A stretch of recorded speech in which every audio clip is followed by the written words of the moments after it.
राज्य पनीपरिबार दर बढ़ुवा बेलके लोक माने नुआ सरकार के देउछन दोष जार फायदा ने केते असाधु व्यवसायी फायदा उठुछन। सतर्क बाणी शुणाइले खाद्य जोगाण मंत्री कृष्णचंद्र पात्र कहिछन कि बहुत टंका ने बिकुथिबार व्यवसायी मान के बंधा कराहबा। बजार रे आलू आउ प्याज स्थिर रही।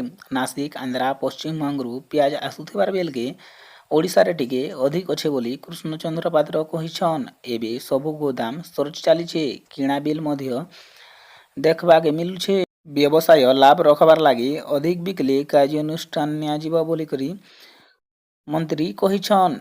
जांच करबार लागि विभागीय अधिकारी को निर्देश दिया जायछे कहिछन खाद्य जोगाण मंत्री कृष्णचंद्र पात्र।